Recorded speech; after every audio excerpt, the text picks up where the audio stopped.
And now let us study Native American culture and the arrival of the whites. When Christopher Columbus landed in America in 1492, about 10 million natives lived in North America. At first, the relationship was good between the Native Americans and the white settlers. But when the settlers started taking Indian Native American territory and destroying their culture as well, conflicts arose. And here are some quotes of the meeting between the white culture and the Native American culture.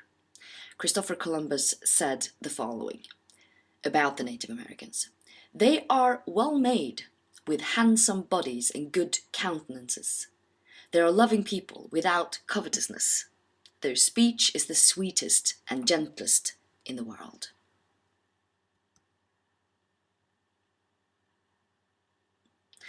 George Catlin, which was an American painter who lived with different tribes around 1830, he said, "The Indians living in their native surroundings were honest, hospitable, brave, contemplative, thoughtful, and religious beings."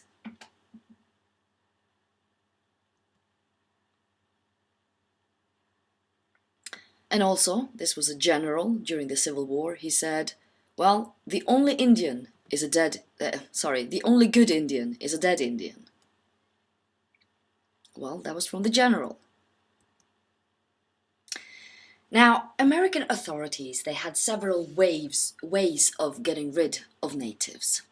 For example, the whites, they killed the buffalo and systematically set out to terminate the natives because, as I said in the beginning, the Native Americans really depended on the buffalo because the buffalo as an animal could give them a lot of what they needed. Here is an example of the killing of a buffalo. Now, here's another picture, and this is quite a strong picture because these are the white Europeans that have killed lots and lots of buffaloes, and you know, they don't need the skin, they don't need the animal, but they just killed them to get rid of the Native Americans. And another ways of getting rid of the natives was that the government, they moved the Native Americans to special reservations, and of course they did that by force. You have something called the Indian Removal Act from 1830 and the Trail of Tears 1831 to 1838, and this was all about that the Native Americans were forced to move. You also have something called the Dawes Act from 1887. And here's a picture, a painting of the Trail of Tears, where the Native Americans, followed by soldiers, to make sure that they moved to the so-called reservations that the whites had made for them. And reservation is a place which is kind of fenced in and defined as a Native American territory, and it was not big and the land was not as fertile as it should be. Altså det var ikke god, fruktbar jord, det var veldig lite og trangt der indianerne ble tvunget å bo. Og dette var jo selvfølgelig fordi at de hvite skulle få mer og mer fruktbar jord og mer land. Here is a map showing the Indian removal. I'm not going to go into this in detail, but you can stop the video and just study this if you want to. But you can see that there is a slightly yellowish part of the map, and that shows where all these tribes had to move to.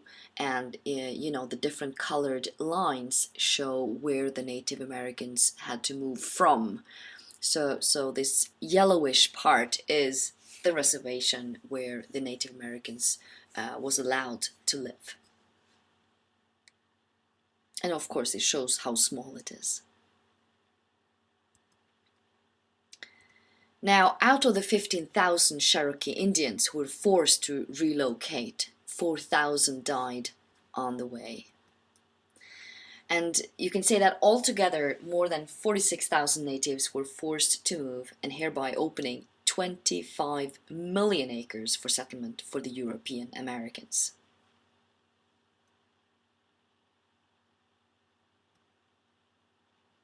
Now, moving on to more points where we talk about the getting rid of. Now, when the Native Americans resisted, of course, wars broke out, killing thousands. So we refer to these wars as the Indian Wars. And the last battle was in 1890, the Battle of Wounded Knee. Here is just an illustration of the Indian Wars. Here is also from the Battle of Wounded Knee, hurt soldiers and Indians.